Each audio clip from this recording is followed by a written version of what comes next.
재수없게 거지한테 밥을 줘? 아! 시장 분식집에서 건물주 아들이 밥상을 뒤엎었습니다. 그때 튀어오른 그릇 조각 하나가 제 딸아이 이마를 스치고 지나갔습니다. 이마에서 피가 흐르고 있었어요. 제발 우리 딸만은 건드리지 마세요. 바로 그때 7년 동안 공짜 밥만 드시던 허름한 할아버지가 천천히 일어섰습니다. 네 놈이 선을 넘었구나. 그 한마디에 거들먹거리던 놈의 얼굴이 새하얗게 질렸어요. 그놈은 몰랐던 겁니다. 절대 건드려서는 안 될 사람을 건드렸다는 걸. 지금 어디서 듣고 계세요? 댓글 남겨주시면 그곳으로 대박 행운이 깃들기를 바라겠습니다. 이 이야기는 실제 사연을 바탕으로 재구성되었습니다. 끝까지 들으시면 속이 뻥 뚫리실 겁니다. 와장창 귀청이 찢어질 것 같은 그 소리가 울리는 순간 저는 온몸이 돌덩이처럼 굳어버렸습니다. 제 두 손으로 7년 넘게 키워온 분식집이 새벽 4시에 일어나 육수 우리고 떡 불리며 지켜온 이 작은 가게가 제 눈앞에서 산산조각 나고 있었거든요.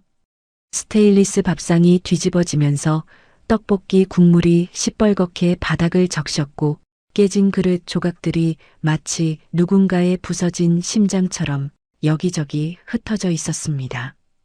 그리고 그 한가운데 제 어린 딸 지훈이가 쓰러져 있었어요. 지훈아. 저는 비명을 지르며 달려갔는데 글쎄 제 다리가 말을 안 듣는 거예요. 무릎이 꺾이듯 휘청거렸고 바닥에 흥건한 국물에 미끄러지면서 저도 그만 넘어지고 말았습니다.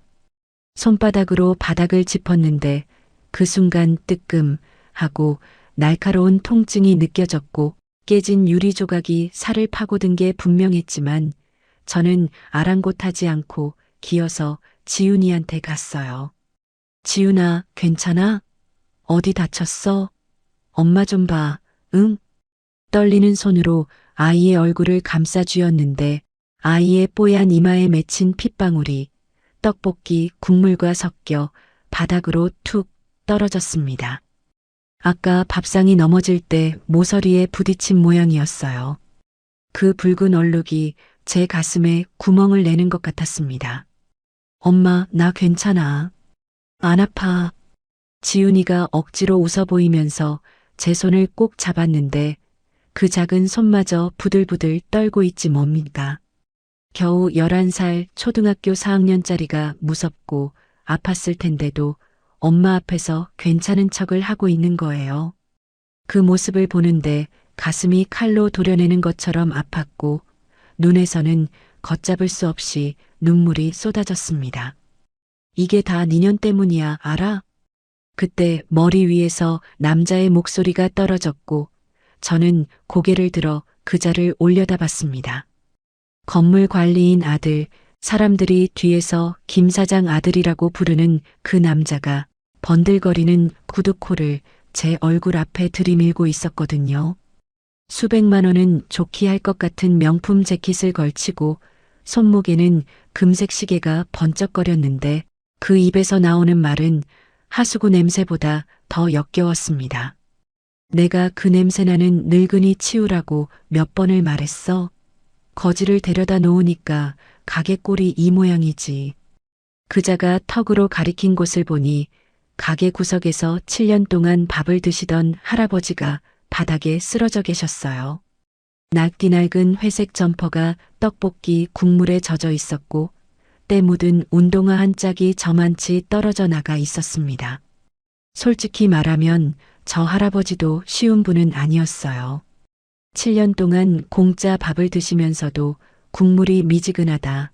오늘 반찬은 왜 이러냐 투덜대시기 일쑤였고 가끔은 김밥 꼬다리 없냐고 대놓고 요구하시기도 했거든요. 한두 번은 저도 속으로 좀 뻔뻔하시네 싶었던 적도 있었습니다. 그래도 저는 한 번도 내친 적이 없었어요.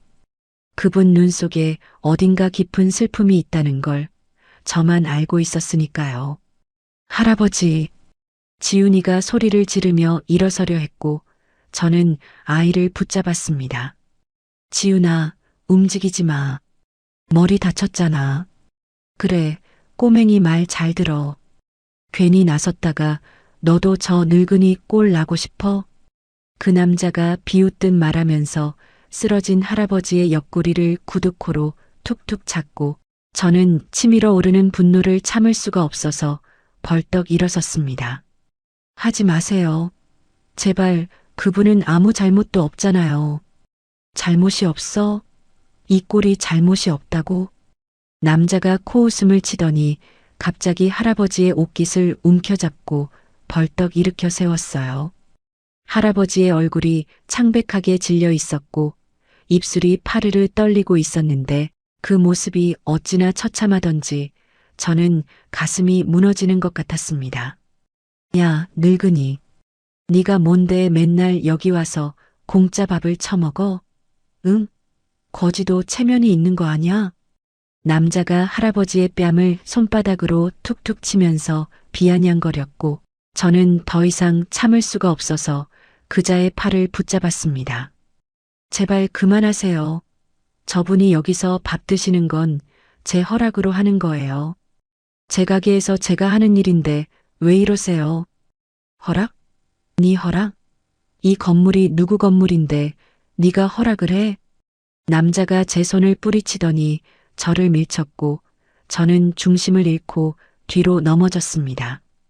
엉덩이가 바닥에 부딪히면서 깨진 유리 조각이 살을 파고들었고 저는 비명을 삼키며 이를 악물었어요.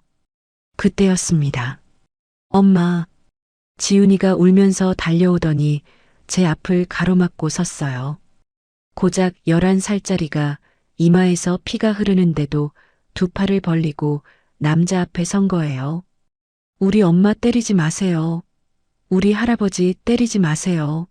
나쁜 아저씨.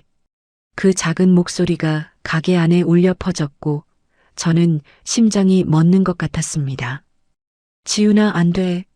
비켜. 제가 소리를 질렀지만 지훈이는 꿈쩍도 하지 않았어요. 오히려 두 주먹을 불끈 쥐고 남자를 노려보고 있었는데 그 눈빛이 어찌나 독하던지 저는 그 순간 제 딸이 무섭도록 대견하면서도 가슴이 찢어지는 것 같았습니다. 이 조그만 게 어디서?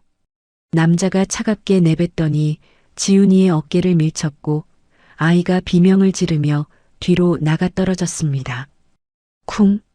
지훈이의 작은 몸이 바닥에 부딪히는 소리가 제 귓전을 때렸고 저는 이성을 잃었습니다.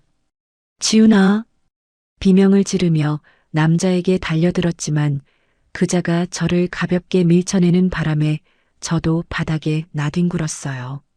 무릎이 꺾이고 손바닥이 찢어지고 온몸이 떡볶이 국물에 범벅이 되었는데 그런 건 아무래도 좋았습니다.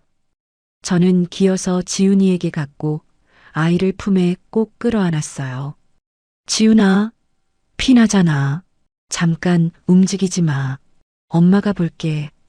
지훈이가 제 품에서 흐느끼기 시작했고 저도 더 이상 참을 수가 없어서 소리내어 울었습니다. 이게 뭐 하는 짓인가요? 7년 전 남편을 잃고 빚더미에 올라앉아서 시어머니 병원비 대느라 허리가 휘도록 일해온 제가 왜 이런 꼴을 당해야 하는 건가요?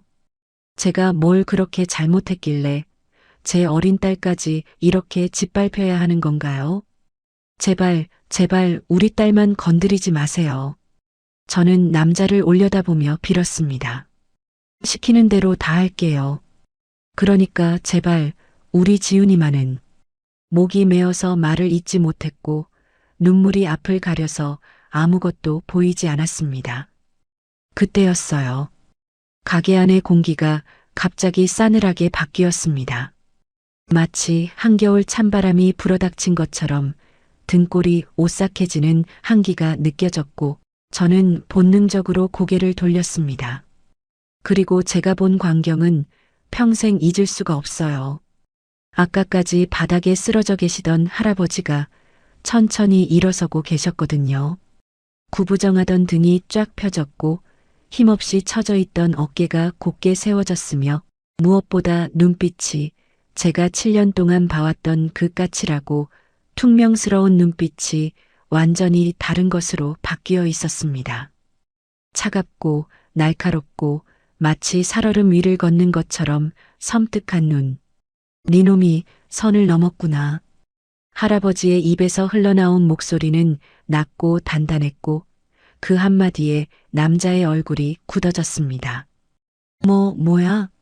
이 늙은이가 갑자기 왜 이래? 남자가 당황한 기색을 보이며 한 발 물러섰고 할아버지가 천천히 품 안에 손을 넣으셨어요. 그리고 꺼내신 건 두툼한 노란 대봉투 하나였습니다. 그리고 그 봉투를 아무 말 없이 제 앞으로 툭 내미셨습니다. 이 봉투 하나가 우리 인생을 어디까지 바꿔놓을지 그땐 상상도 못했습니다. 그걸 설명하려면 지금으로부터 딱 7년 전으로 돌아가야 합니다. 남편이 차갑게 식어서 돌아오던 그날, 제 인생이 송두리째 무너지던 그 순간, 그리고 시장통 구석에서 처음으로 그 까칠한 할아버지를 만났던 바로 그때로요. 7년 전 겨울, 저는 모든 걸 잃었습니다.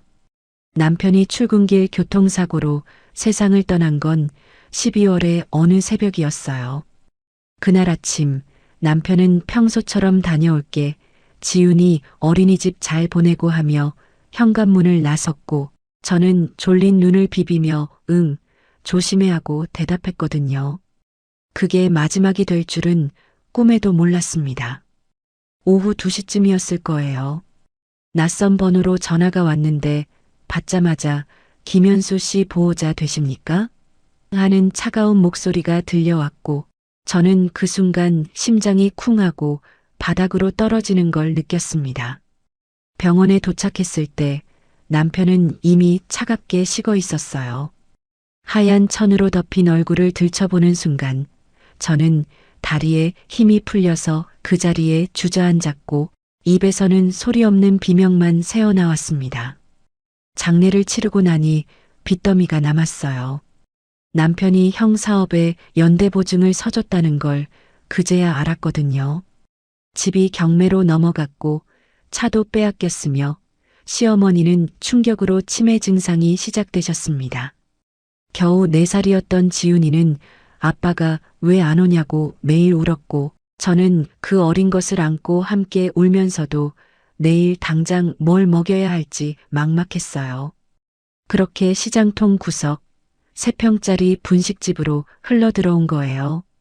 보증금 500만 원에 월세 50만 원짜리 허름한 가게였는데 그나마도 친정 엄마가 장롱 속에 숨겨둔 비상금을 털어서 마련한 거였습니다.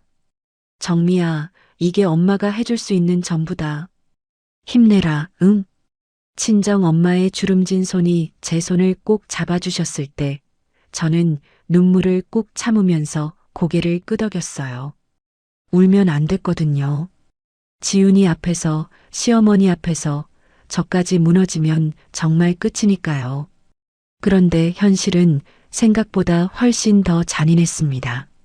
남 부러울 것 없이 중견기업 간부였던 남편 덕에 고운 옷 입고 지훈이 영어학원 보내며 걱정 없이 살던 제가 하루아침에 앞치마를 두르고 시장 바닥에 내던져졌을 때 사람들은 호락호락하게 봐주지 않았어요. 저 집 떡볶이 맛없어, 가지마. 원래 잘 살던 집 마나님이래.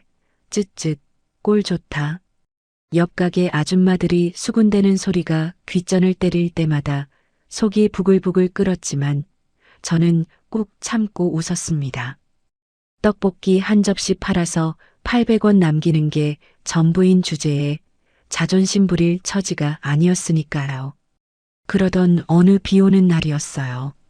가게 문을 열고 첫 번째 겨울, 눈발이 비에 섞여 내리던 그날, 저는 가게 문을 닫으려다가 밖을 보았습니다. 그리고 멈췄어요. 가게 앞 처마 밑에 누군가가 쪼그리고 앉아 있었거든요.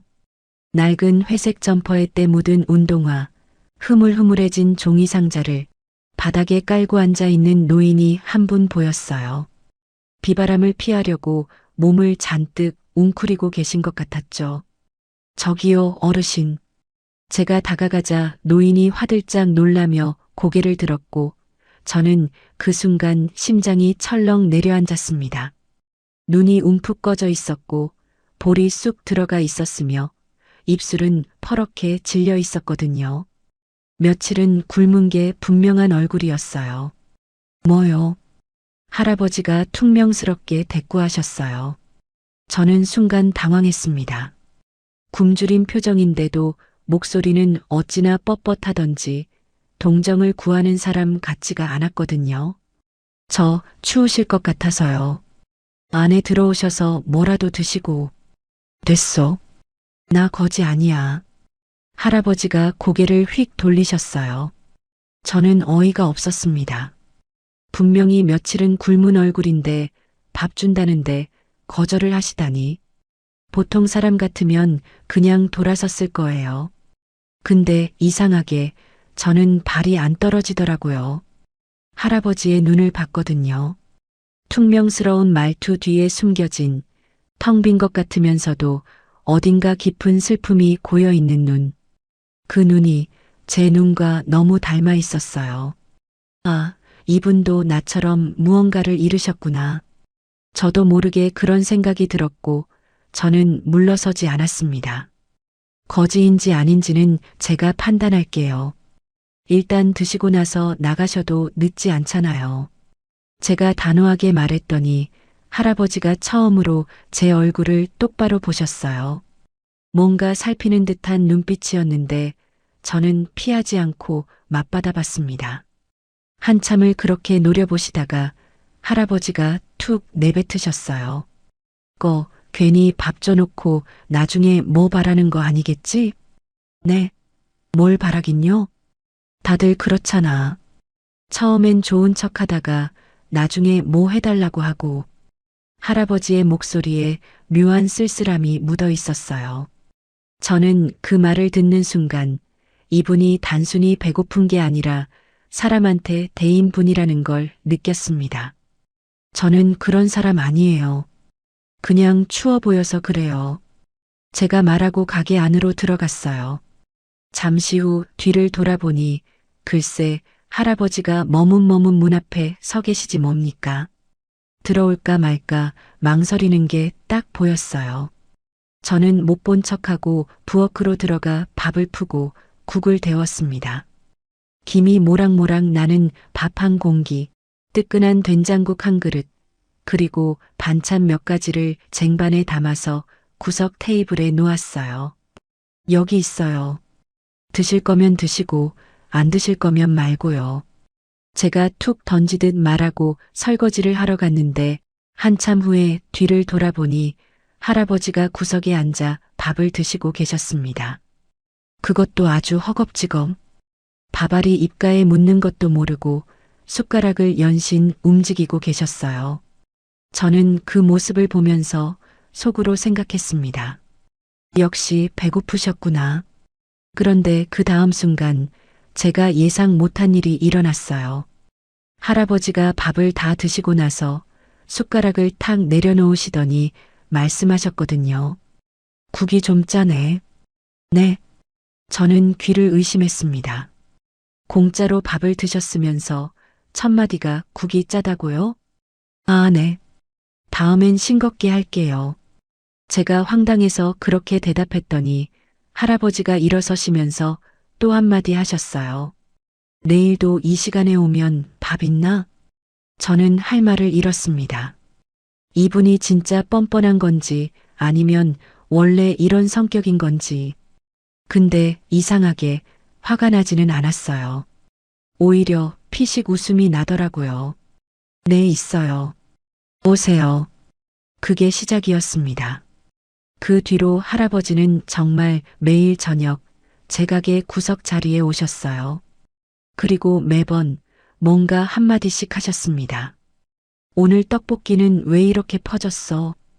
김밥의 단무지가 너무 얇아. 국물이 미지근한데 좀 더 뜨거운 걸로 안 되나? 처음엔 솔직히 짜증이 났어요. 공짜로 드시면서 왜 저렇게 요구가 많으신지. 근데 어느 순간부터 저도 모르게 적응이 되더라고요. 할아버지가 뭐라고 하시면 네네, 알겠어요 하고 맞춰드리게 됐어요. 다른 상인들은 쟤 미쳤나? 거지한테 밥을 줘? 하며 손가락질했지만 저는 신경 쓰지 않았어요. 왜냐고요? 할아버지가 밥을 드시고 나서 가끔 저 모르게 가게 앞을 쓸고 가셨거든요.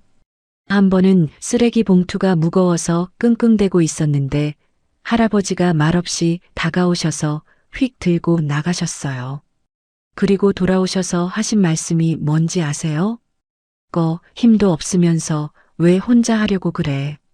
바보같이 투덜대시면서도 도와주시는 거, 그게 이 할아버지 스타일이었어요. 겉으론 까칠하고 뻔뻔한데 속으론 따뜻한 구석이 있는 분. 저는 7년 동안 그분을 그렇게 알고 있었습니다. 그런데 있잖아요. 가끔은 부딪힐 때도 있었어요. 어느 날이었는데 그날따라 시어머니 병원비 고지서가 날아와서 머리가 지끈거렸거든요. 할아버지가 오셔서 평소처럼 오늘 반찬 왜 이래? 어제 그 꼬막 무침 없어? 하셨을 때 저도 모르게 짜증이 확 올라왔어요. 어르신, 저도 사람이에요.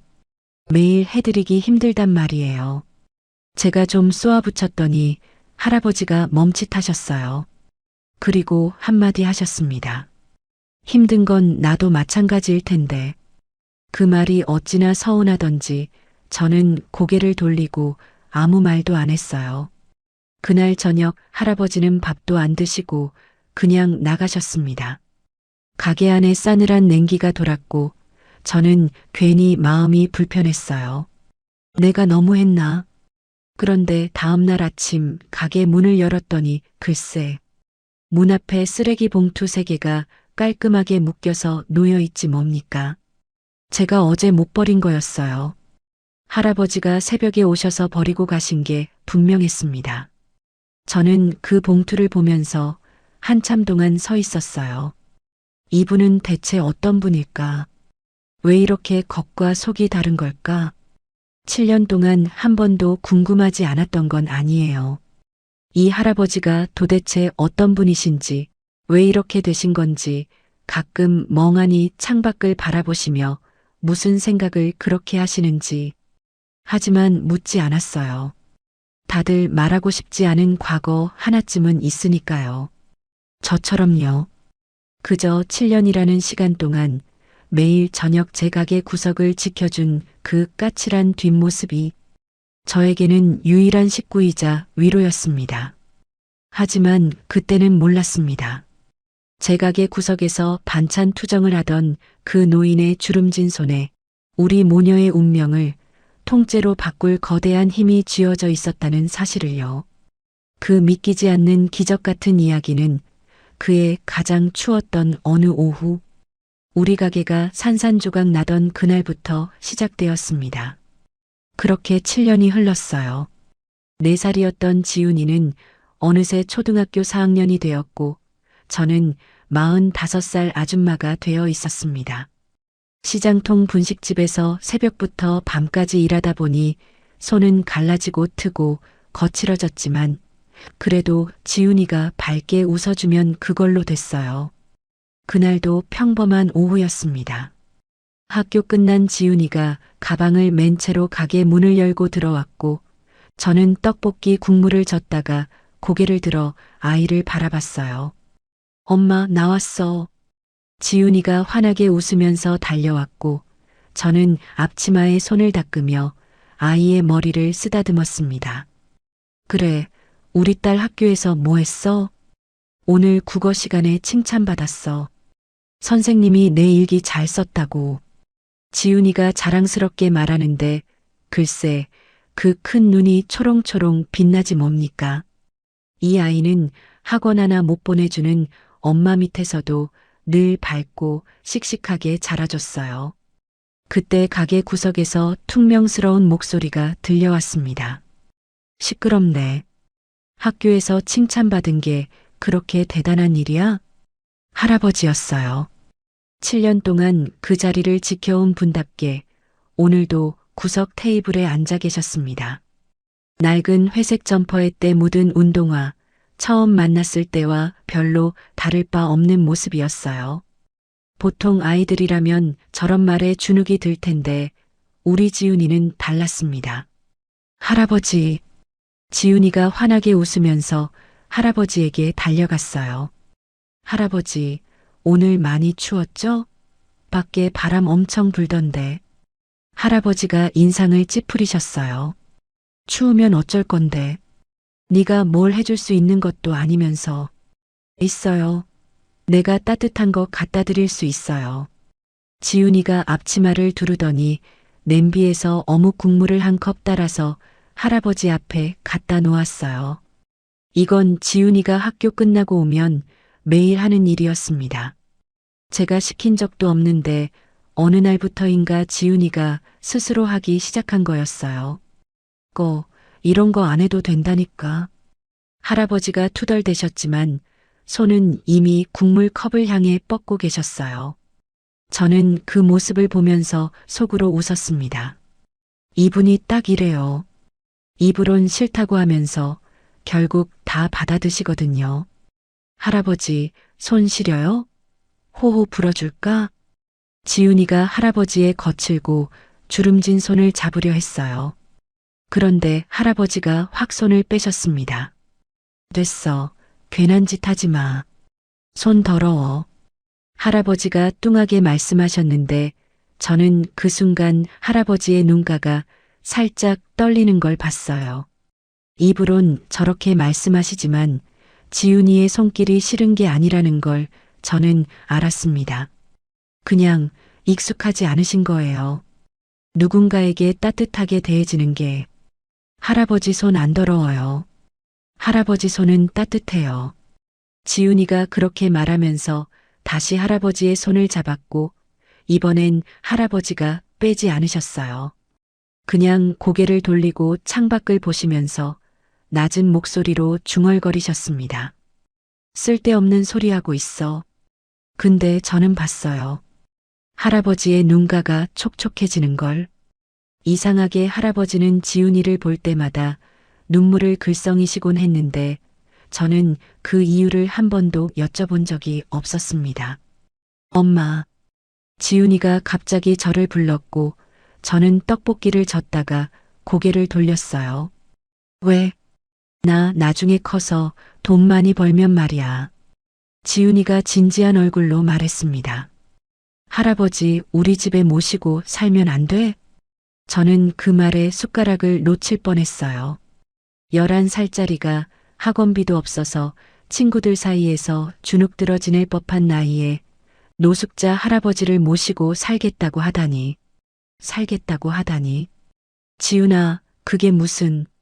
할아버지 맨날 혼자잖아. 가족도 없고 집도 없고. 우리가 가족 해드리면 안 돼? 지훈이의 눈이 초롱초롱 빛나고 있었어요. 할아버지가 퉁명스럽게 말씀하셨습니다. 야, 꼬맹이. 그런 헛소리 하는 거 아니야. 누가 이 늙은이를 가족으로 삼아. 나. 지훈이가 당당하게 대답했어요. 나는 할아버지 가족하고 싶어. 할아버지가 우리 진짜 할아버지면 좋겠어. 가게 안이 조용해졌습니다. 할아버지가 아무 말씀도 안 하셨어요.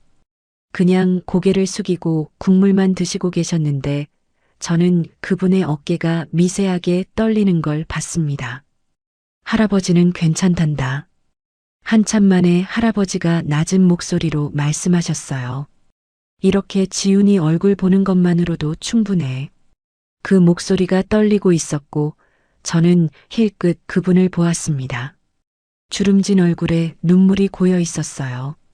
저는 그 모습을 보면서 문득 궁금해졌습니다. 이분에게는 어떤 과거가 있을까? 왜 이렇게 지훈이를 보시면서 우시는 걸까? 혹시 이분에게도 지훈이 또래의 손주가 있었던 건 아닐까? 하지만 묻지 않았어요. 이분은 물어보면 더 입을 다무시는 분이니까요. 그때 할아버지가 빈 그릇을 밀어내시면서 말씀하셨어요. 근데 오늘 반찬이 좀 부실한데.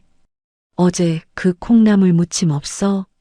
저는 피식 웃었습니다. 감동적인 분위기가 단번에 깨졌지만 이게 이 할아버지 스타일이었거든요. 감정적인 순간을 못 견디시고 꼭 딴소리를 하신다니까요. 네네, 지금 해드릴게요. 제가 대답하고 부엌으로 들어가려는데 바로 그때였어요. 가게 밖에서 요란한 경적 소리가 들렸고 저는 화들짝 놀라서 밖을 보았습니다. 시꺼먼 벤츠 한 대가 가게 앞에 멈춰 서 있었고 운전석 문이 열리면서 남자 한 명이 내렸어요. 번들거리는 구두에 명품 재킷, 손목에는 금색 시계가 번쩍거리는 40대 중반쯤 되어 보이는 남자.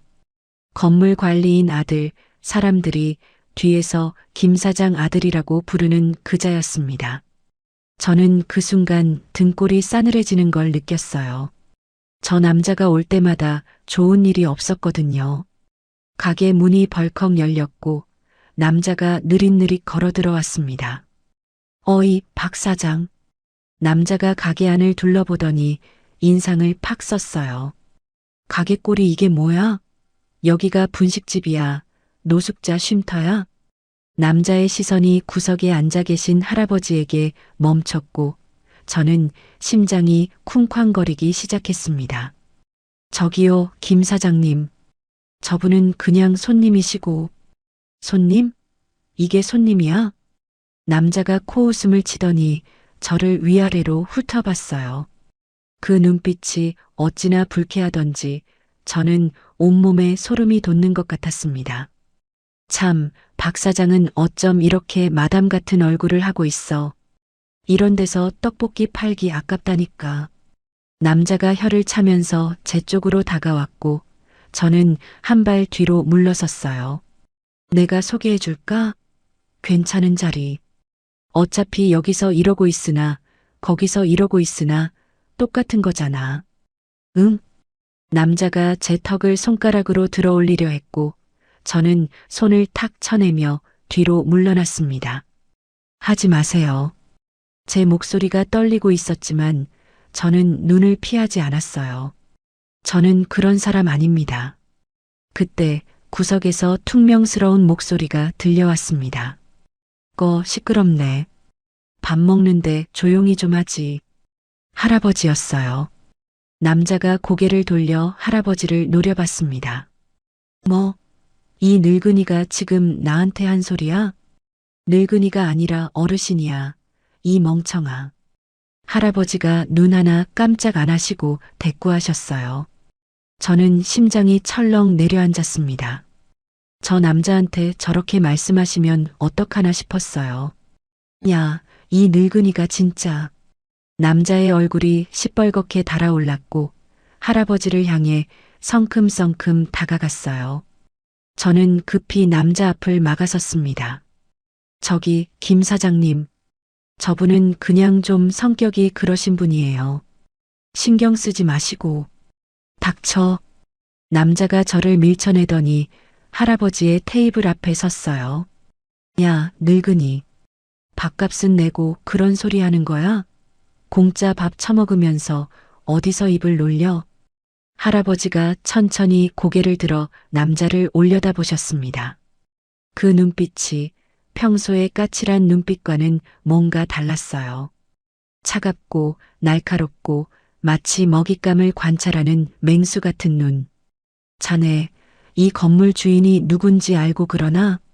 할아버지가 낮은 목소리로 물으셨고 남자가 코웃음을 쳤어요. 건물 주인? 당연히 알지. 우리 아버지가 관리하는 건물이잖아. 왜 그게 뭐? 관리하는 거랑 주인인 거랑은 다르지. 할아버지가 의미심장하게 말씀하셨는데 남자는 그 말뜻을 알아채지 못한 것 같았어요. 뭔 소리야? 어쨌든 우리 아버지가 이 건물 책임자라고. 그러니까 나도 윗사람이야, 알겠어? 남자가 할아버지의 밥그릇을 손으로 탁 쳐냈어요. 쨍그랑. 그릇이 바닥에 떨어지면서 깨지는 소리가 가게 안에 울려 퍼졌고 지훈이가 비명을 지르며 제 뒤로 숨었습니다. 저는 심장이 쿵쾅거리면서 할아버지를 바라봤어요. 할아버지는 이상하게도 화를 내지 않으셨습니다. 그냥 바닥에 떨어진 깨진 그릇을 내려다보시면서 낮게 중얼거리셨어요. 그래, 윗사람이라. 재밌군. 그 목소리에 묘한 냉기가 서려 있었는데 그때는 그게 무슨 의미인지 몰랐어요. 남자가 할아버지의 옷깃을 움켜잡았습니다. 야, 늙은이. 꺼져. 다시는 이 가게 근처에 얼씬도 하지 마. 알았어? 저는 더 이상 참을 수가 없어서 달려갔어요. 하지 마세요. 제발, 이분은 아무 잘못도. 그런데 바로 그때 지훈이가 제 뒤에서 튀어나왔습니다. 우리 할아버지 놔줘요. 11살짜리 제 딸이 부들부들 떨면서 남자 앞에 섰어요. 그 모습을 보는 순간 저는 가슴이 철렁 내려앉았습니다. 지훈이가 남자 앞에 서 있었습니다. 부들부들 떨리는 다리로 두 팔을 벌려 막아서고 있었어요. 우리 할아버지 때리지 마세요. 지훈이의 목소리가 떨리고 있었지만 눈빛만큼은 물러서지 않고 있었습니다. 저는 그 모습을 보는 순간 심장이 쿵하고 바닥으로 떨어지는 것 같았어요. 지훈아, 안 돼. 비켜. 제가 소리를 질렀지만 지훈이는 꿈쩍도 하지 않았어요. 이게 뭐야? 남자가 피식 웃더니 지훈이를 내려다봤습니다. 조그만 게 어디서 어른한테 반말이야? 응? 엄마가 그렇게 가르쳤어? 남자가 지훈이 앞에 쪼그려 앉더니 아이의 턱을 손가락으로 들어 올렸어요. 귀엽네. 엄마 닮아서 예쁘게 생겼어. 그 손길이 어찌나 역겨웠는지 저는 온몸에 소름이 돋았습니다. 손 치워요. 지훈이가 남자의 손을 뿌리쳤어요. 우리 엄마 괴롭히지 마세요. 우리 할아버지 괴롭히지 마세요. 남자의 눈이 싸늘해졌습니다. 이 조그만 게 손버릇이 나쁘네. 남자가 천천히 일어서면서 지훈이를 내려다봤어요. 누가 가르쳤어? 응? 저 냄새나는 늙은이가 가르쳤어? 할아버지 욕하지 마세요. 할아버지는 나쁜 사람 아니에요.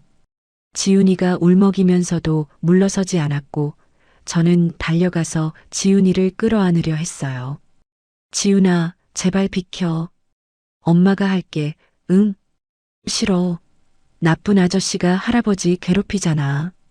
그 순간 남자가 냉소를 흘렸습니다. 거참, 꼬맹이가 말을 안 듣네. 남자가 손을 뻗어 지훈이의 어깨를 확 밀쳤어요. 지훈이가 중심을 잃고 뒤로 휘청거렸고 그대로 바닥에 넘어졌습니다. 쿵! 그 소리가 제 귓전을 때리는 순간 저는 눈앞이 하얘지는 것 같았어요. 지훈아! 저는 비명을 지르며 달려갔습니다. 바닥에 쓰러진 아이를 끌어안았는데 지훈이의 눈에서 눈물이 뚝뚝 떨어지고 있었어요. 아프고 무서웠을 텐데 이 어린 것이 입술을 꽉 깨물고 울음을 참고 있었습니다. 엄마, 나 괜찮아. 울지 마. 지훈이가 오히려 제 눈물을 닦아주려고 손을 뻗었고 저는 그 순간 가슴이 찢어지는 것 같았어요. 이 어린 것이 뭘 잘못했다고. 엄마 걱정하고 할아버지 걱정하는 게 뭐가 잘못이라고. 저는 벌떡 일어나서 남자에게 달려들었습니다. 애가 뭘 잘못했다고. 왜 애한테 손을 대요? 제가 남자의 가슴팍을 밀쳤지만 남자는 꿈쩍도 하지 않았어요. 오히려 제 손목을 잡아 비틀더니 저를 바닥에 내동댕이 쳤습니다. 쿵! 등이 바닥에 부딪히면서 숨이 턱 막혔고 눈앞에 별이 빙빙 돌았어요. 미친년이 감히 누굴 밀어? 남자가 저를 내려다보며 차갑게 말했습니다. 남편 없이 애 키우는 게 얼마나 힘든지 알잖아. 내가 도와준다는데 왜 이렇게 난리야? 저는 바닥에 엎드린 채로 고개를 들었어요. 지훈이가 울면서 저를 향해 기어오고 있었습니다. 엄마, 엄마, 그 울음소리가 귓가에 꽂혔고 저는 이를 악물며 일어나려 했지만 몸에 힘이 들어가지 않았어요. 제발, 제발이요. 저는 남자를 올려다보며 빌었습니다. 우리 딸만 건드리지 마세요. 시키는 대로 다 할게요. 제발. 제 목소리가 처참하게 떨리고 있었고 눈에서는 눈물이 쏟아지고 있었습니다. 자존심이고 뭐고 없었어요. 내 딸이, 내 전부가 울면서 바닥에 쓰러져 있는데 엄마로서 할 수 있는 게 비는 것밖에 없었거든요. 시키는 대로 다 한다고? 남자가 입꼬리를 올리며 저를 내려다봤어요. 그럼 진작 그렇게 나왔어야지. 괜히 폼 잡다가 이 꼴이 된 거잖아. 남자가 저를 향해 한 발 다가왔습니다. 자, 그럼 이제. 바로 그때였어요. 가게 안의 공기가 바뀌었습니다. 어떻게 설명해야 할까요? 한여름인데도 갑자기 냉동실 문이 열린 것처럼 등골이 서늘해지는 한기가 가게 안을 가득 채웠어요. 저는 본능적으로 고개를 돌렸습니다. 할아버지가 일어서고 계셨어요. 아까까지 구석에 쓰러져 계시던 분이 천천히, 아주 천천히 몸을 일으키고 계셨습니다. 그런데 뭔가 이상했어요. 평소의 구부정한 자세가 아니었습니다. 등이 펴져 있었고 어깨가 곧게 세워져 있었어요. 그리고 눈빛이 제가 7년 동안 봐왔던 그 까칠하고 퉁명스러운 눈빛이 완전히 다른 것으로 바뀌어 있었습니다. 차갑고 깊고 바닥을 알 수 없는 어둠 같은 눈. 할아버지가 입을 여셨어요. 니놈이. 낮고 묵직한 중저음이 가게 안을 울렸습니다. 평소의 퉁명스러운 목소리가 아니었어요. 마치 다른 사람의 목소리 같았습니다. 선을 넘었구나.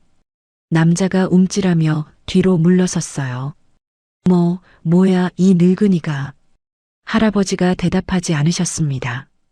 그냥 천천히 주머니에서 뭔가를 꺼내셨어요. 낡고 오래된 폴더폰이었습니다. 할아버지가 번호 하나를 누르셨고 전화기를 귀에 대셨어요. 신호음이 2번 울렸을까요? 상대방이 받았는지 할아버지가 입을 여셨습니다. 나다.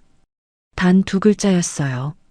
그런데 그 2글자가 가게 안의 공기를 완전히 얼어붙게 만들었습니다. 지금 당장 와라. 할아버지가 전화기를 끊으셨어요. 그리고 남자를 향해 천천히 걸어오셨습니다. 그 걸음걸이가 달랐어요. 평소에 힘없고 느린 걸음이 아니었습니다. 묵직하고 단단하고 한 발 한 발에 무게가 실려 있었어요. 자, 잠깐. 남자가 뒷걸음질 치면서 더듬거렸습니다.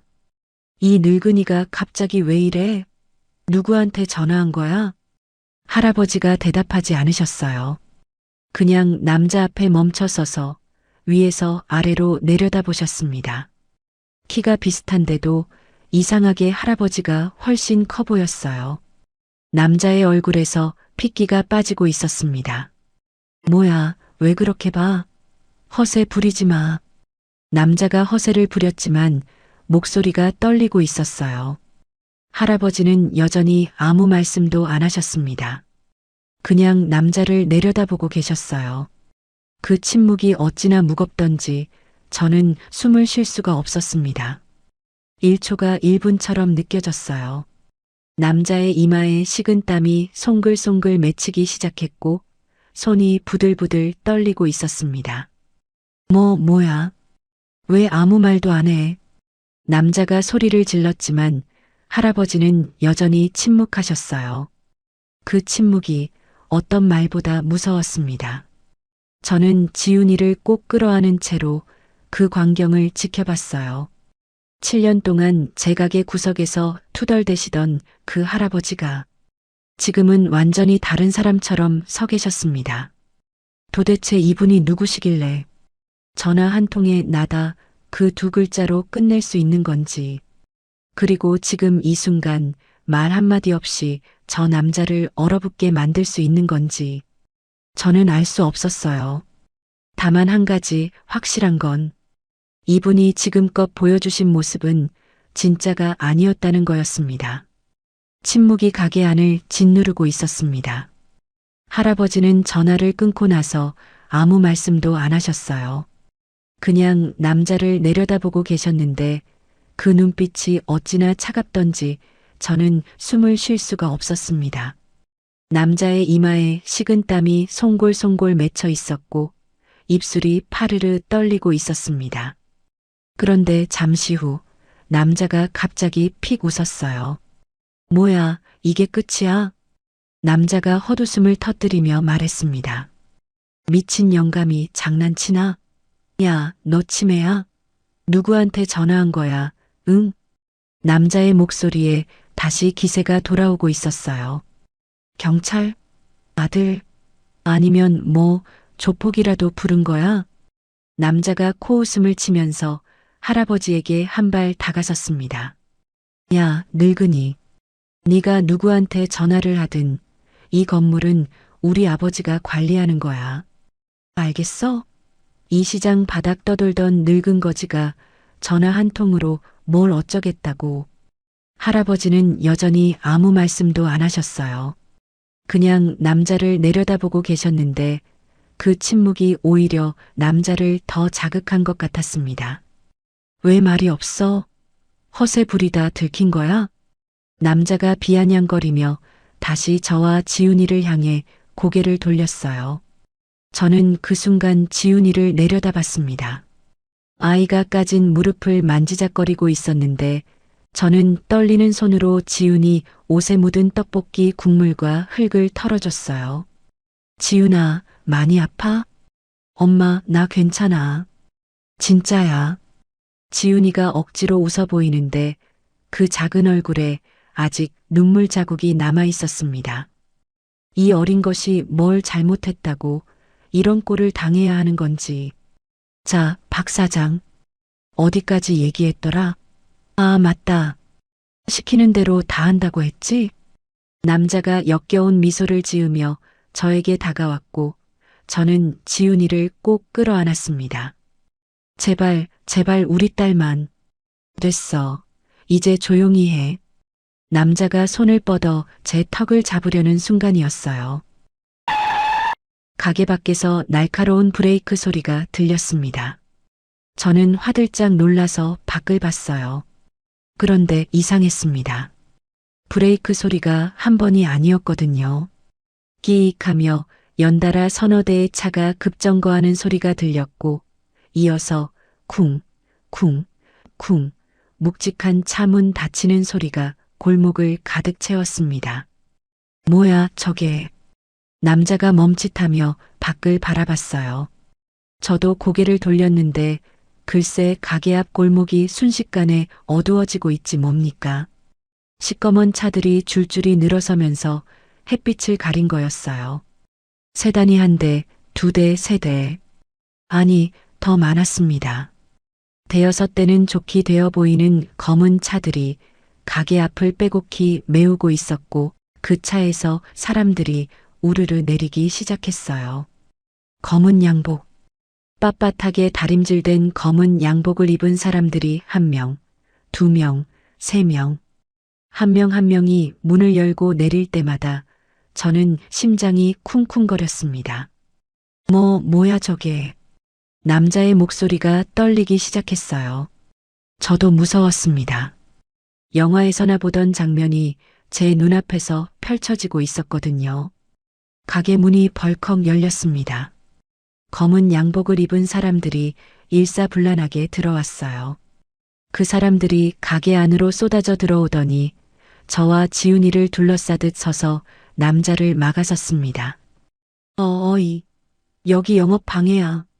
남자가 소리를 질렀어요. 너희 뭐야? 나가. 당장 나가라고. 그런데 검은 양복들은 남자를 쳐다보지도 않았습니다. 마치 남자가 투명 인간인 것처럼 철저하게 무시한 채로 한쪽으로 줄지어 서더니 할아버지를 향해 일제히 90도로 허리를 꺾었어요. 회장님, 그 한마디가 가게 안에 울려 퍼지는 순간 저는 제 귀를 의심했습니다. 회장님이라고요? 지금 제가 뭘 들은 거죠? 회장님? 남자의 얼굴에서 핏기가 싹 빠졌어요. 아까까지 거들먹거리던 그 얼굴이 순식간에 하얗게 질렸고 다리가 후들후들 떨리기 시작했습니다. 뭔 소리야? 이 늙은이가 회장이라고? 남자가 더듬거리며 할아버지를 바라봤고 할아버지는 그제야 천천히 입을 여셨습니다. 늦었군. 낮고 묵직한 목소리였어요. 늦어서 죄송합니다, 회장님. 검은 양복들 중 맨 앞에 서 있던 사람이 고개를 숙이며 대답했습니다. 저는 그 광경을 보면서 눈앞이 하얘지는 것 같았어요. 7년 동안 제 가게 구석에서 공짜 밥을 드시던 그 할아버지가 국이 짜다, 반찬이 부실하다 투덜대시던 그 까칠한 노인이 지금 검은 양복들에게 회장님이라고 불리고 계셨거든요. 회장님이라니 말도 안 돼. 남자가 중얼거렸어요. 그 목소리가 갈라지고 있었고 입술이 파르르 떨려서 말이 제대로 나오지 않는 것 같았습니다. 이건 말이 안 돼. 어떻게. 남자의 무릎이 꺾이듯 휘청거렸어요.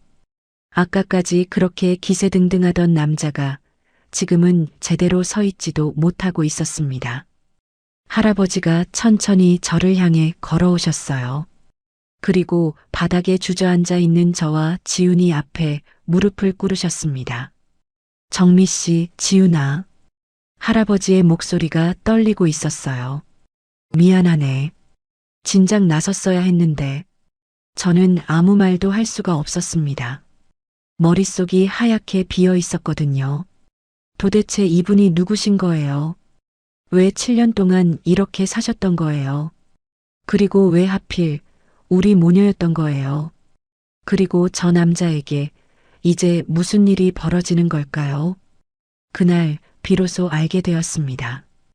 회장님의 정체보다 더 놀라운 건 그 뒤에 이어질 일이었다는 걸. 정미 씨, 할아버지가 제 손을 잡으셨어요. 7년 동안 밥을 드실 때 한 번도 잡아본 적 없던 그 손이 지금 제 손을 꼭 잡고 있었습니다. 거칠고 주름진 손이었는데 이상하게 따뜻했어요.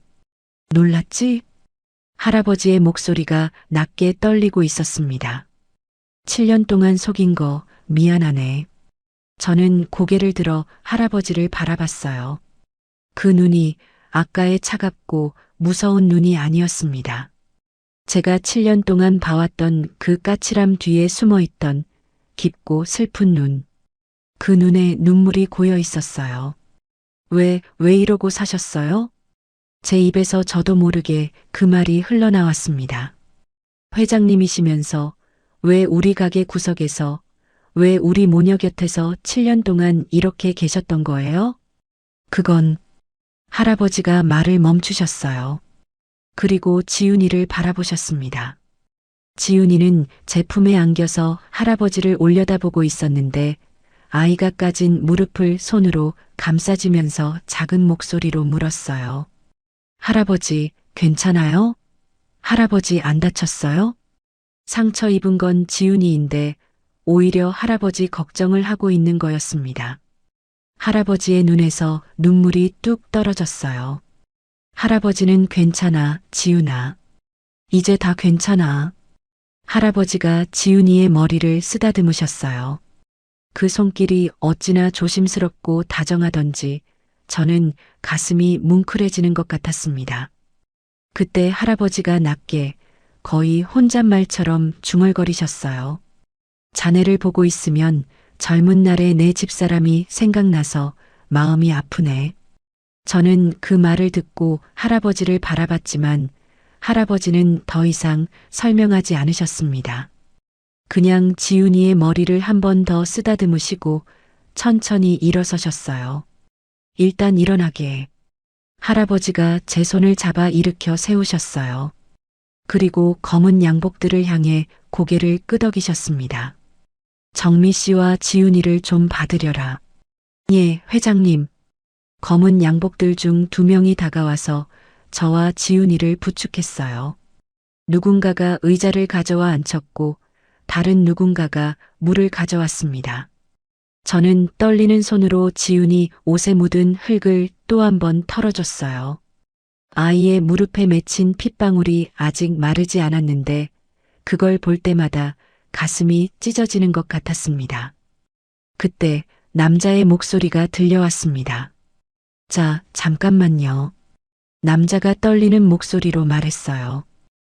저기, 회장님이라고 하셨는데 무슨 회장님이신지. 남자의 얼굴이 새하얗게 질려 있었고 이마에는 식은땀이 줄줄 흐르고 있었습니다. 아까까지 그렇게 거들먹거리던 남자가 지금은 다리가 후들후들 떨려서 제대로 서 있지도 못하고 있었어요. 입술이 바들바들 떨리면서 말이 제대로 나오지 않는 모습이 어찌 보면 처량했습니다. 할아버지가 천천히 남자를 향해 돌아서셨습니다. 뭐라고 했지? 낮고 차가운 목소리였어요. 아까 이 건물, 네 아버지가 관리하는 거라고 했나? 남자가 움찔했습니다. 네네. 저희 아버지가 이 시장 건물 관리. 할아버지가 피식 웃으셨어요. 그래, 관리지.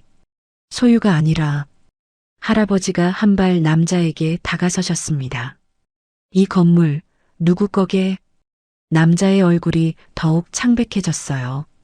목이 메었는지 침을 삼키려는 소리가 가게 안에까지 들렸습니다.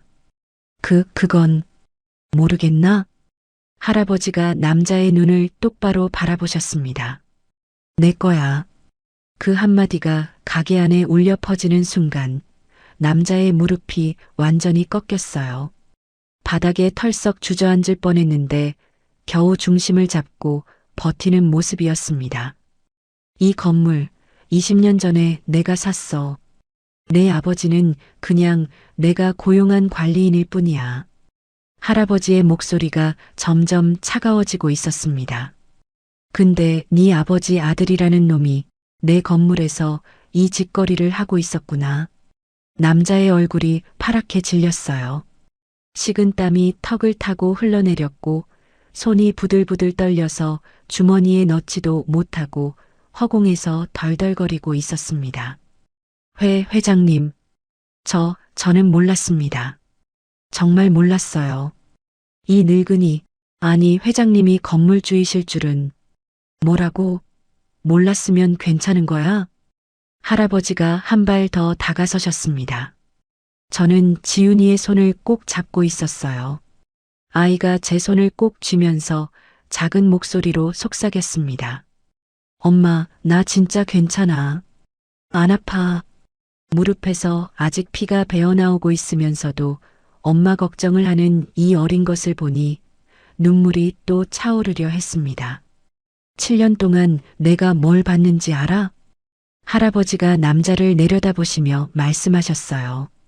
월세 2배로 올려받아 네 주머니 채운 것부터 명절마다 상인들 돈 뜯어내고 말 안 듣는 가게에 쓰레기 뿌린 것까지 다 봤다. 그리고 오늘 11살짜리 아이를 밀쳐 넘어뜨리고 그 엄마를 바닥에 내동댕이 쳤지.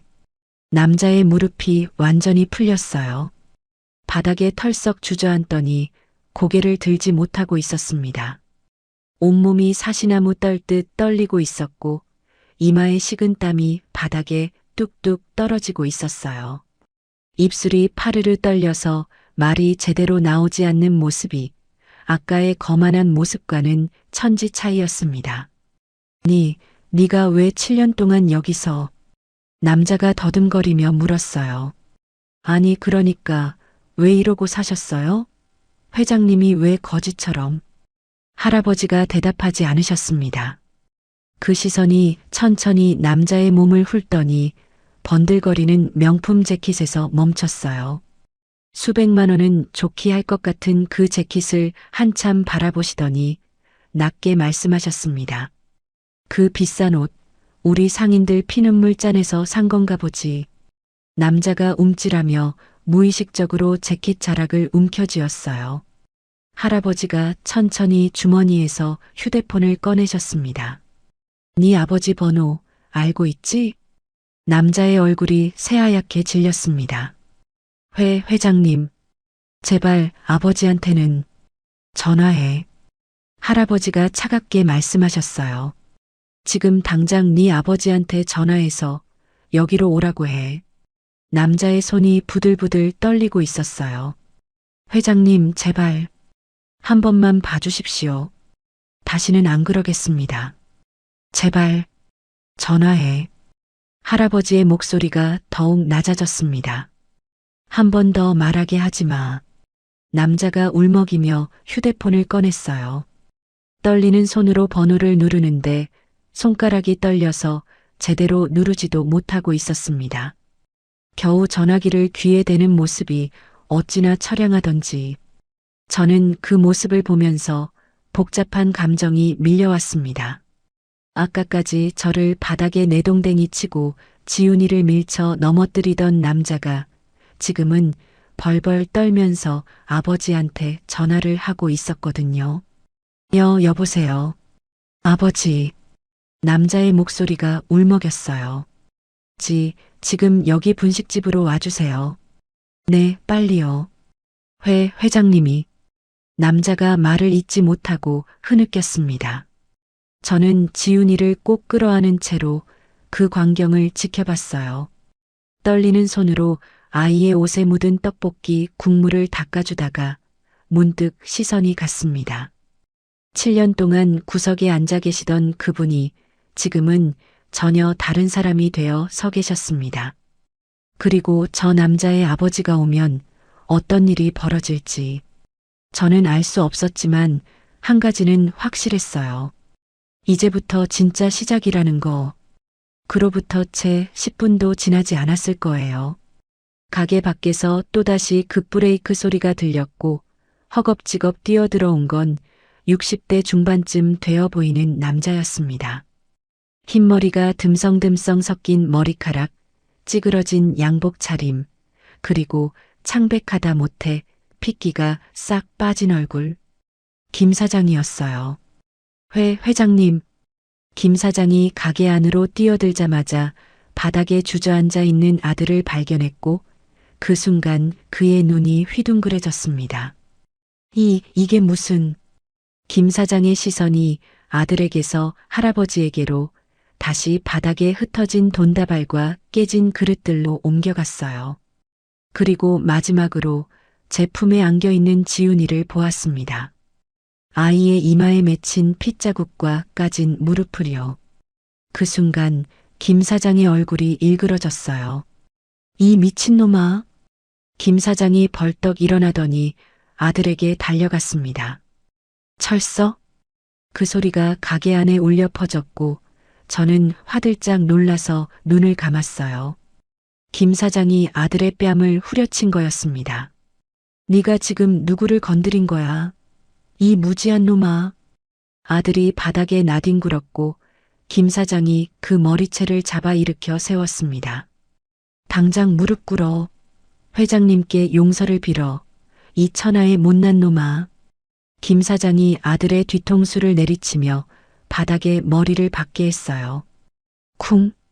아들의 이마가 바닥에 부딪히는 소리가 둔탁하게 울렸고 저는 그 광경을 보면서 이상한 감정에 휩싸였습니다. 통쾌해야 했어요. 그토록 우리를 짓밟던 남자가 지금 바닥에 이마를 박고 있으니까 시원해야 마땅했습니다. 그런데 이상하게 통쾌함보다 먼저 밀려온 건 허망함이었어요. 고작 저런 인간 때문에 우리 지훈이가 피를 흘려야 했나 싶어서, 고작 저런 비굴한 부자 때문에 제가 바닥에 내동댕이 쳐져야 했나 싶어서 가슴 한구석이 텅 비어버리는 것 같았습니다. 저는 지훈이를 더 꼭 끌어안았어요. 회장님, 죄송합니다. 제가 자식 교육을 잘못 시켜서. 김 사장이 할아버지 앞에 무릎을 꿇었습니다.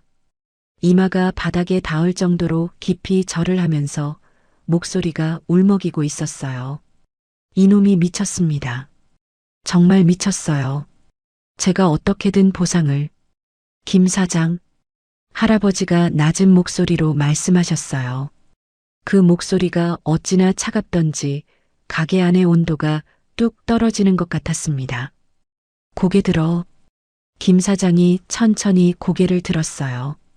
그 얼굴이 눈물과 콧물로 범벅이 되어 있었습니다. 자네 아들이 우리 지훈이를 밀어 넘어뜨릴 때 할아버지가 한마디 한마디 끊어서 말씀하셨어요. 내 심장이 멈추는 줄 알았네. 김 사장의 얼굴이 새하얗게 질렸습니다. 정미 씨가 바닥에 내동댕이 쳐질 때 나는 7년 동안 참아왔던 모든 것들이 터져 나오는 걸 느꼈어. 할아버지의 눈빛이 서늘하게 빛났어요. 자네가 내 건물을 관리하면서 빼돌린 돈 얼마나 되지? 김 사장의 몸이 굳었습니다. 그건 내가 7년 동안 여기서 뭘 했는지 아나? 할아버지가 한 발 다가서셨어요. 이 시장 구석구석을 다 봤네. 자네가 상인들한테 월세 2배로 받아서 챙긴 것도, 명절마다 봉투 걷어간 것도, 말 안 듣는 가게에 쓰레기 뿌린 것도. 김 사장의 얼굴이 일그러졌습니다. 다 알고 있었네. 할아버지의 목소리가 더욱 낮아졌어요. 그래도 참았어. 내 사정이 있어서, 이유가 있어서 7년을 참았네. 할아버지가 김 사장 바로 앞에 멈춰 서셨습니다. 근데 오늘 자네 아들이 선을 넘었어. 김 사장이 다시 바닥에 머리를 박았어요. 회장님, 제발. 한 번만 봐주십시오. 제가 평생 모은 재산 다 털어서라도 보상하겠습니다. 이 시장에서 30년을 일했습니다. 제발 한 번만. 김 사장. 할아버지가 차갑게 말씀하셨어요. 자네가 빼돌린 돈 전부 토해내게. 상인들한테 받은 월세 차액, 명절 봉투 하나도 빠짐없이. 네. 다 내놓겠습니다. 그리고 할아버지의 눈이 더욱 차가워졌습니다. 오늘부로 이 시장에서 나가게. 자네도 자네 아들도. 김 사장의 얼굴이 일그러졌어요. 회장님. 그건 저는 30년 동안 내 돈 훔쳐간 거 알면서 그게 변명이 되나? 할아버지가 코웃음을 치셨습니다. 감사하게 생각하게. 고소 안 하는 것만으로도 내가 온정을 베푸는 거야. 김 사장이 바닥에 주저앉아 울기 시작했어요. 30년 동안 이 시장의 실세로 군림하던 남자가 지금 코를 훌쩍이며 울고 있었습니다. 그 옆에서 아들도 울고 있었어요. 명품 재킷이 떡볶이 국물에 범벅이 된 채로 바닥에 엎드려 훌쩍거리고 있었습니다. 저는 그 광경을 보면서 가슴이 먹먹해지는 걸 느꼈어요. 사람이 이렇게 한순간에 무너질 수 있구나. 권력이라는 게, 힘이라는 게 이렇게 허무한 거구나. 지훈이가 제품에서 고개를 들어 저를 올려다봤습니다. 엄마, 저 아저씨들 왜 울어? 저는 대답하지 못했어요. 그냥 아이의 머리를 쓰다듬으며 할아버지를 바라봤습니다. 할아버지가 천천히 아들에게 다가가셨어요. 바닥에 엎드려 있는 그 남자의 앞에 서서 낮은 목소리로 말씀하셨습니다. 일어나. 아들이 부들부들 떨면서 일어났어요. 코에서 콧물이 흐르고 눈에서 눈물이 뚝뚝 떨어지고 있었습니다. 아까까지 그토록 거들먹거리던 남자의 모습은 온데간데 없었어요. 할아버지가 천천히 손을 뻗어 남자의 명품 재킷깃을 잡으셨습니다. 번들거리는 그 천을 손가락으로 만지시면서 낮게 중얼거리셨어요. 옷이 참 곱군. 남자가 움찔했습니다. 그런데 말이야. 할아버지의 눈이 바닥을 훑었어요. 시뻘건 떡볶이 국물이 여기저기 흥건하게 퍼져 있었고 깨진 그릇 조각들이 널브러져 있었습니다. 우리 정미 씨 가게 바닥에 떡볶이 국물이 너무 많이 쏟아졌어. 할아버지가 남자의 눈을 똑바로 바라보셨습니다. 그 눈빛이 어찌나 서늘하던지 저는 숨이 턱 막히는 것 같았어요. 이 비싼 천으로 닦으면 할아버지가 재킷깃을 한번 툭 쳤습니다. 아주 잘 닦이겠지? 남자의 얼굴이 새하얗게 질렸어요. 저는 그 말의 의미를 깨닫는 순간 심장이 쿵 하고 뛰었습니다. 설마 정말로? 안 들리나? 할아버지의 목소리가 가게 안에 낮게 울렸어요. 닦으라고 했네. 아들의 얼굴이 새하얗게 질렸습니다. 입술이 파르르 떨리고 눈에서는 눈물이 뚝뚝 떨어지고 있었어요. 회장님, 제발 이건 한 번 더 말하게 하지 마. 할아버지가 차갑게 내뱉으셨고 아들의 무릎이 꺾이듯 바닥에 주저앉았습니다. 저는 그 광경을 지켜보면서 심장이 두근거리는 걸 느꼈어요. 설마 정말로 저 비싼 재킷으로 바닥을 닦으라는 건가? 수백만 원은 좋게 할 것 같은 저 명품 재킷을 떡볶이 국물이 흥건한 이 바닥에 대고 아들이 떨리는 손으로 재킷을 벗었습니다. 번들거리는 그 천이 형광등 불빛 아래서 마지막으로 반짝였어요.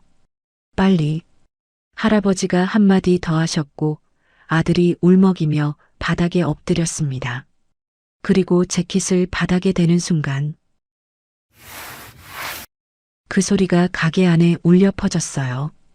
비싼 천이 거친 타일 바닥과 마찰하면서 내는 어찌 보면 처량하고 어찌 보면 통쾌한 그 소리. 아들이 재킷을 바닥에 문지르기 시작했습니다. 시뻘건 떡볶이 국물이 명품 로고 위를 덮어갔고 번들거리던 천이 순식간에 누더기처럼 변해갔어요. 죄송합니다. 잘못했습니다. 아들이 울먹이며 중얼거렸어요. 제발이요. 죄송합니다. 무릎을 꿇고 기어다니면서 수백만 원짜리 재킷으로 바닥을 닦고 있었습니다. 아까까지 제 턱을 잡으려 했던 그 손이 지금은 걸레처럼 변한 재킷을 움켜쥐고 바닥을 문지르고 있었어요. 저를 바닥에 내동댕이 쳤던 그 남자가 지금은 코에서 콧물을 흘리며 기어다니고 있었습니다. 저는 그 모습을 보면서 이상하게 마음이 차가워지는 걸 느꼈어요. 통쾌하다기보다는 그냥 허무했습니다. 고작 저런 인간이었구나. 고작 저 정도의 위협에 무너지는 저렇게 비굴한 인간이었구나. 그런 인간 때문에 우리 지훈이가 피를 흘렸다는 게, 그런 인간 때문에 제가 바닥에 나뒹굴었다는 게 어이가 없으면서도 가슴 한구석이 시렸습니다. 그래도 우리 지훈이 피 대신 이 정도로 끝나서 다행이라는 생각이 들었어요. 김 사장은 그 옆에 주저앉아서 망연자실한 얼굴로 아들을 바라보고 있었습니다. 30년 동안 이 시장의 실세로 군림하던 남자가 지금은 아들이 바닥을 기어다니는 걸 멍하니 지켜보고 있었어요. 그 얼굴에 핏기가 하나도 없었고 입술이 파르르 떨리고 있었습니다. 됐네. 한참 후 할아버지가 말씀하셨어요. 아들이 멈칫하며 고개를 들었습니다. 재킷은 이미 완전히 망가져 있었어요. 시뻘건 국물과 기름때가 뒤범벅이 되어서 원래 무슨 색이었는지도 알아볼 수 없을 지경이었습니다. 명품 로고는 국물에 잠겨서 흐릿해져 있었고 번들거리던 천은 축축하게 젖어서 늘어져 있었어요. 할아버지가 천천히 김 사장에게 다가가셨습니다. 김 사장. 김 사장이 화들짝 놀라며 고개를 들었어요. 자네 아들이 닦은 건. 할아버지가 바닥을 내려다보셨습니다. 국물이 아니야. 그리고 김 사장의 눈을 똑바로 바라보셨어요. 자네들이 30년 동안 이 시장에 싸지른 오물이네. 김 사장의 얼굴이 일그러졌습니다. 다 닦았으면. 할아버지가 아들을 향해 턱짓을 하셨어요. 그 재킷 다시 입고 나가게. 아들의 눈이 휘둥그레졌습니다. 네. 그게 자네들한테 가장 잘 어울리는 옷이니까. 할아버지의 목소리가 차갑게 떨어졌어요. 아들이 떨리는 손으로 젖은 재킷을 들어 올렸습니다. 떡볶이 국물이 뚝뚝 떨어지는 그 재킷을 울먹이며 다시 입었어요. 축축하고 끈적거리는 천이 몸에 달라붙었을 텐데 아들은 인상 한번 제대로 못 쓰고 고개를 숙이고 있었습니다. 나가게. 할아버지가 문을 가리키셨어요. 다시는 이 시장 근처에 얼씬도 하지 마. 알겠나? 김 사장이 비틀거리며 일어났습니다. 아들의 팔을 잡고 허겁지겁 가게 밖으로 나갔어요. 젖은 재킷에서 국물이 뚝뚝 떨어지면서 바닥에 자국을 남겼고 저는 그 모습을 보면서 한숨이 절로 나왔습니다. 가게 안이 조용해졌어요. 검은 양복들도 할아버지의 눈짓에 하나둘 밖으로 나갔고 어느새 가게 안에는 저와 지훈이 그리고 할아버지만 남았습니다. 바닥에는 여전히 떡볶이 국물 자국이 남아 있었고 깨진 그릇 조각들이 여기저기 흩어져 있었어요. 엉망진창이었지만 이상하게 마음은 평온했습니다. 그때 할아버지가 천천히 의자에 앉으셨어요. 아까까지 서늘한 눈빛으로 빌런들을 내려다보시던 그분이 갑자기 등이 구부정해지셨습니다.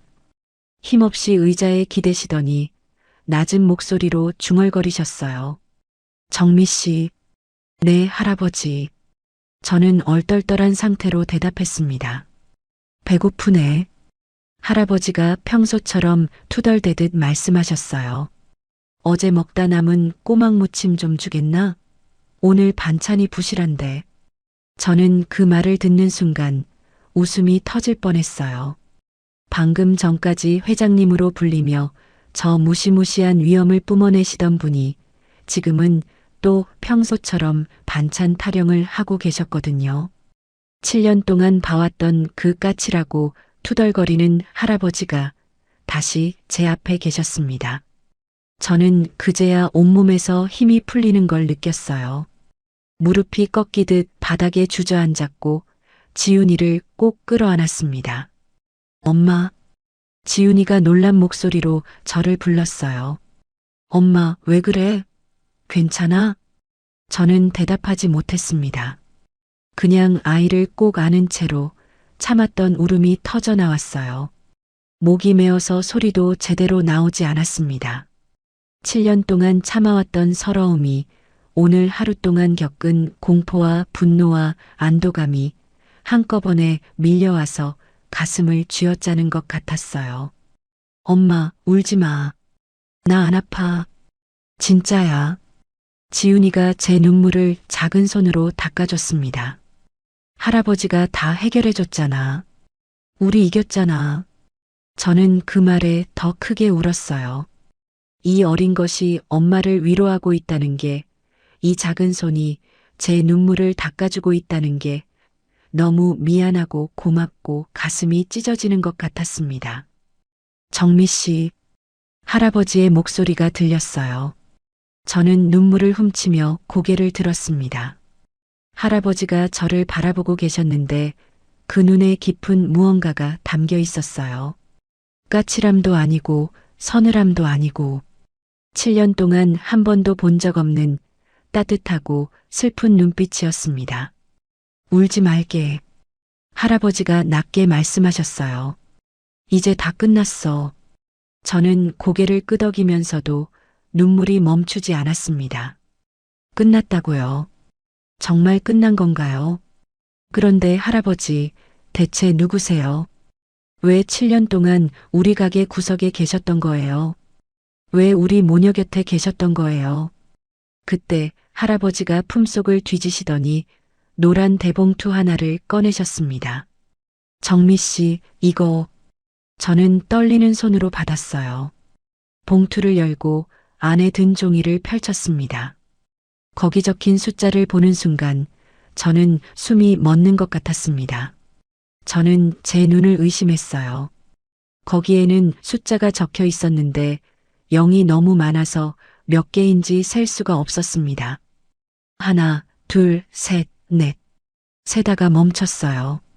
손이 덜덜 떨려서 종이가 파들거렸고 저는 고개를 들어 할아버지를 바라봤습니다. 이게 뭐예요? 제 목소리가 떨리고 있었어요. 할아버지, 이게 대체 거기 적힌 대로야. 할아버지가 담담하게 대답하셨습니다. 20억일세. 20억. 그 숫자가 제 머릿속에서 맴돌았어요. 20억이라고요? 제가 평생 떡볶이를 팔아도 벌 수 없는 돈이 지금 제 손에 들려 있다고요? 그리고 이것도 할아버지가 또 다른 종이를 집어드셨어요. 노란 봉투 안에 들어있던 두툼한 서류 뭉치였습니다. 할아버지가 그걸 제 앞에 펼쳐 보이셨는데 거기에는 부동산 증여 계약서라는 글씨가 선명하게 적혀 있었어요. 그리고 그 아래에 제 이름이 있었습니다. 박정미. 수중인 란에 제 이름이 또박또박 적혀 있었어요. 이건 저는 숨이 막혀서 말을 잇지 못했습니다. 이 건물일세. 자네 가게가 있는 이 건물 전체를 자네 이름으로 바꿔놨네. 저는 종이를 들고 있던 손에서 힘이 빠지는 걸 느꼈어요. 종이가 바닥으로 미끄러져 떨어졌고 저는 그걸 잡으려다가 그만 무릎이 꺾이듯 주저앉았습니다. 할아버지, 제 목소리가 갈라지고 있었어요. 이게 다 뭐예요? 왜 저한테 이러시는 거예요? 눈에서 눈물이 쏟아지기 시작했습니다. 정미 씨, 할아버지가 천천히 제 앞에 앉으셨어요. 그 눈에 깊은 슬픔이 담겨 있었습니다. 7년 전에 내 아내를 먼저 보냈네. 50년을 함께 살았어. 그 사람과 처음 장사를 시작한 곳이 바로 이 시장이었지. 할아버지의 목소리가 떨리고 있었습니다. 아내를 보내고 나서 나는 살고 싶지가 않았네. 그냥 그 사람의 온기를 찾아서 여기저기 떠돌다가 비 오던 어느 날 이 시장에 왔어. 할아버지의 눈이 저를 바라봤습니다. 처마 밑에 앉아 있는데 웬 젊은 여자가 거지한테 밥을 주겠다고 하더군. 퉁명스럽게 거절했는데도 안 가더라고. 저는 그때를 떠올렸어요. 7년 전 비 오던 그날을. 자네가 내준 된장국을 한 숟가락 떴는데 글쎄 내 아내의 손맛이 나는 거야. 할아버지의 눈에서 눈물이 흘러내렸습니다. 그 순간 죽은 아내가 자네를 통해 나한테 밥을 주는 것 같았네. 그래서 매일 왔어. 자네 밥을 먹으면서 아내를 다시 만나는 기분이었지. 저는 울음을 참을 수가 없었어요. 그래서였구나. 7년 동안 매일 오셨던 게 그런 이유였구나. 그리고 지훈이. 할아버지가 구석에 서 있는 지훈이를 바라보셨어요. 내 아내가 살아생전에 늘 그랬어. 우리한테 손주가 있었으면 저렇게 맑은 눈을 가진 아이였으면 좋겠다고. 그런데 지훈이가 딱 그 모습이더군. 저는 가슴이 찢어지는 것 같았어요. 할아버지가 지훈이를 볼 때마다 눈물을 글썽이셨던 이유가 이제야 이해가 됐습니다. 나한테는 이 3평짜리 분식집이 세상에서 가장 따뜻한 곳이었어. 할아버지가 제 손을 꼭 잡으셨습니다. 이건 밥값이 아니야. 7년 동안 자네가 내준 밥상이 내게는 수백억보다 귀했네. 이건 내 가족이 되어준 값이야. 가족. 그 말이 제 가슴을 파고들었어요. 자네는 이미 내 딸이고 지훈이는 내 손주야. 이 건물은 자네 집이야. 다시는 누구한테도 쫓겨나지 마. 그리고 이 돈으로 지훈이 좋은 학교 보내고 자네도 고생 좀 그만해. 저는 그 말을 듣는 순간 무너졌어요. 7년 전 남편을 잃고 빚더미에 올라앉아서 세상에 홀로 버려진 줄 알았습니다. 시어머니 병원비 대느라 허리가 휘도록 일하면서 지훈이한테 학원 하나 못 보내주면서 엄마 노릇도 제대로 못하는 것 같아서 매일 밤 울었어요. 아무도 없었습니다. 의지할 사람도 기댈 곳도 저는 혼자였어요. 근데 지금 이 할아버지가 7년 동안 제 가게 구석에서 투덜대시던 이분이 저한테 아버지가 되어주겠다고 우리가 가족이라고 말씀하고 계셨습니다. 아, 아버지. 저도 모르게 그 말이 튀어나왔어요. 할아버지의 눈이 휘둥그레졌습니다. 아버지, 아버지. 저는 할아버지의 손을 붙잡고 울었어요. 감사합니다. 정말, 정말 감사합니다. 목이 메어서 말이 제대로 나오지 않았습니다. 저도 아버지가 생긴 거예요? 지훈이한테 할아버지가 생긴 거예요? 할아버지가 제 손을 꼭 쥐셨어요. 그래, 정미야. 할아버지가 처음으로 제 이름을 부르셨어요. 정미 씨가 아니라 정미야라고. 이제 우리 가족이다. 할아버지. 지훈이가 달려와서 할아버지를 껴안았습니다. 할아버지가 진짜 우리 할아버지 된 거야? 진짜? 할아버지가 지훈이의 머리를 쓰다듬으셨어요. 그래, 지훈아. 이제 진짜 할아버지다. 지훈이가 환하게 웃었습니다. 나 할아버지 있는 거 자랑할 거야. 학교에서 맨날 나만 할아버지 없다고 놀렸거든. 저는 그 모습을 보면서 웃음과 울음이 동시에 터져 나왔어요. 가게 안에 저녁 햇살이 비스듬히 들어오고 있었습니다. 바닥에는 아직 떡볶이 국물 자국이 남아 있었고 깨진 그릇 조각들이 구석에 밀려나 있었어요.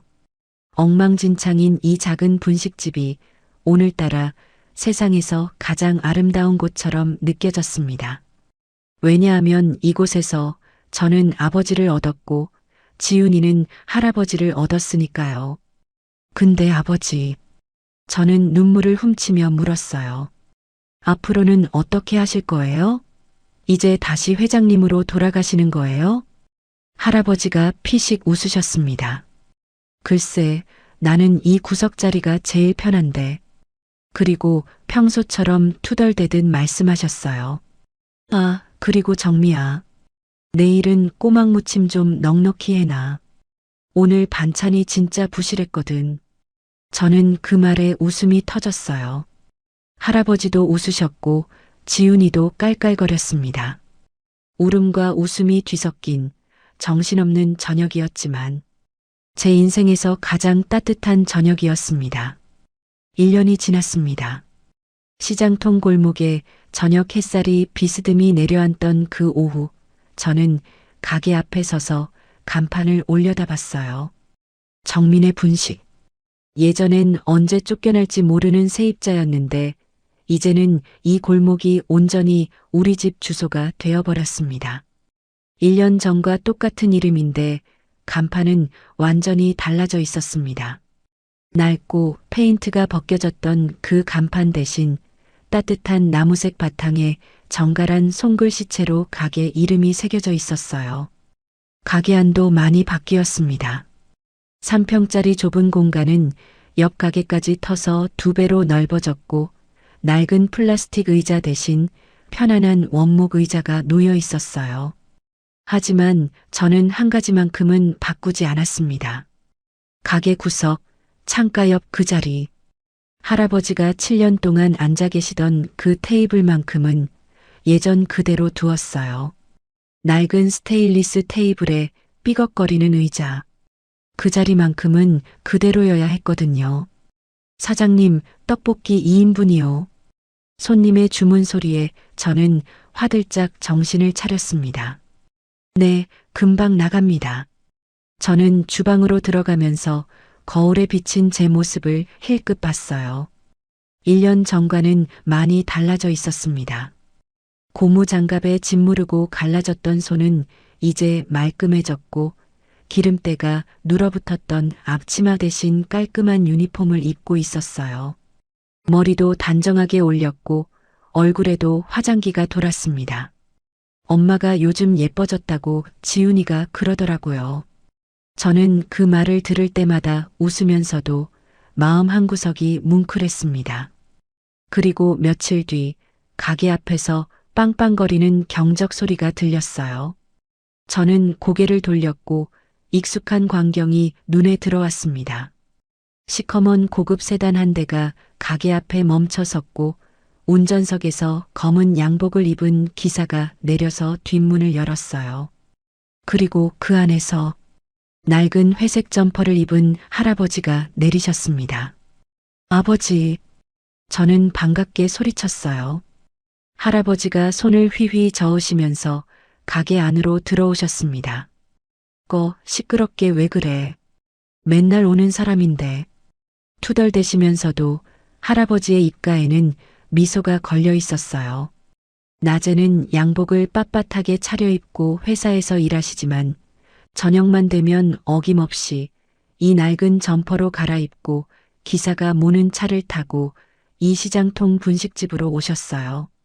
그리고 늘 그 구석 자리에 앉으셔서 저녁을 드셨습니다. 오늘 반찬은 뭐야? 할아버지가 자리에 앉으시자마자 물으셨어요. 꼬막 무침이랑 계란말이 준비해뒀어요. 제가 대답하자 할아버지가 고개를 끄덕이셨습니다. 그래, 그나마 먹을 만하겠네. 근데 어제 된장국은 좀 싱거웠어. 오늘은 간 맞춰. 저는 피식 웃었어요. 1년이 지났는데도 할아버지는 여전히 이러셨거든요. 회장님이시면서도 시장통 분식집 구석에서 반찬 타령을 하시는 이 모습이 저는 너무 좋았습니다. 할아버지, 가게 문이 열리면서 지훈이가 뛰어들어왔어요. 단정한 교복을 입은 지훈이가 가방을 내려놓고 할아버지에게 달려갔습니다. 할아버지, 오늘 학교에서요. 내가 반장 됐어. 지훈이가 자랑스럽게 말했고 할아버지의 얼굴에 환한 미소가 번졌어요. 그래, 우리 지훈이가 반장이 됐어? 응, 애들이 다 나 뽑아줬어. 지훈이가 할아버지 옆에 앉으면서 자연스럽게 할아버지의 어깨를 주무르기 시작했어요. 할아버지, 어깨 아프지? 내가 안마해줄게. 안 아프다니까. 괜한 짓 하지 말고. 할아버지가 퉁명스럽게 말씀하셨지만 눈가에 잔주름이 잡히면서 웃고 계셨어요. 저는 그 모습을 보면서 가슴이 뭉클해지는 걸 느꼈습니다. 1년 전만 해도 이 가게는 엉망진창이었어요. 떡볶이 국물이 바닥에 흥건하게 쏟아져 있었고 깨진 그릇 조각들이 널브러져 있었으며 저는 바닥에 주저앉아 울고 있었습니다. 지훈이는 이마에서 피를 흘리고 있었고 우리를 짓밟던 남자는 비웃으며 서 있었죠. 그런데 지금 그 자리에 우리 가족이 앉아 있었습니다. 김 사장 부자는 1년 전 그날 이후로 이 시장에서 완전히 사라졌어요. 빼돌린 돈을 다 토해내고 상인들한테 사과하고 그 이후로는 코빼기도 안 비쳤습니다. 그 자리에 새로운 관리인이 들어왔는데 할아버지가 직접 고른 사람이었어요. 덕분에 시장 분위기가 완전히 달라졌습니다. 상인들끼리 서로 돕고 명절에는 다 같이 모여서 잔치를 하고 예전에는 상상도 못했던 일이었어요. 엄마, 지훈이가 저를 불렀어요. 응? 나 있잖아. 지훈이가 할아버지 어깨를 주무르면서 말했습니다. 나도 나중에 할아버지처럼 될 거야. 저는 고개를 갸웃거렸어요. 할아버지처럼? 응. 사람들 마음 따뜻하게 해주는 멋진 사람. 지훈이가 환하게 웃었습니다. 할아버지가 우리한테 그랬잖아. 밥 한 끼가 사람을 살린다고. 나도 그런 사람 될 거야. 저는 그 말을 듣는 순간 눈시울이 뜨거워지는 걸 느꼈어요. 할아버지가 지훈이의 머리를 쓰다듬으셨습니다. 그래, 우리 지훈이. 넌 할아버지보다 더 멋진 사람이 될 거야. 지훈이가 해맑게 웃었고 할아버지도 웃으셨어요. 저는 그 두 사람을 바라보면서 가슴이 벅차올랐습니다. 가게 창문으로 석양빛이 쏟아져 들어오고 있었어요. 시장통 골목이 주황빛으로 물들고 있었고 저녁을 준비하는 냄비에서 김이 모락모락 피어올랐습니다. 저는 그 광경을 바라보면서 7년 전을 떠올렸어요. 비 오던 그날 처마 밑에 쪼그리고 앉아있던 노인에게 밥을 권했던 그 순간, 그때는 몰랐습니다.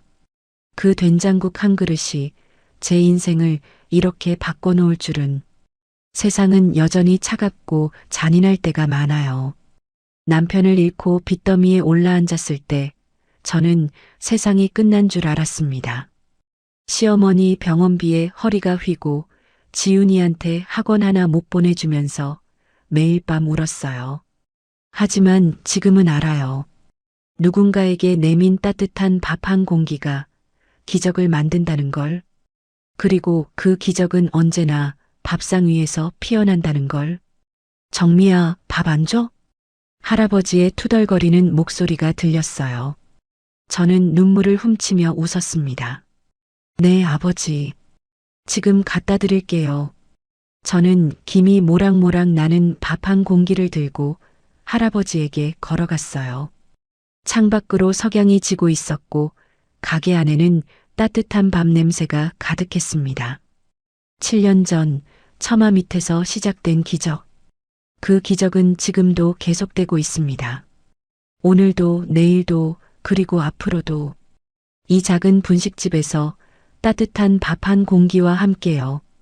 정미 씨의 사연, 여러분은 어떻게 들으셨나요? 묵묵히 지켜온 한자리가 사람의 마음을 바꿀 수도 있다는 걸 이 이야기가 조용히 전해줍니다. 이 이야기를 지금 어디에서 듣고 계신가요? 댓글로 남겨주시면 한 분 한 분 마음 담아 읽겠습니다. 오늘 이야기가 조금이라도 마음에 남으셨다면 구독과 좋아요로 함께 해주세요. 저는 다음에도 여운이 오래 남는 이야기로 다시 찾아오겠습니다. 늘 건강하세요.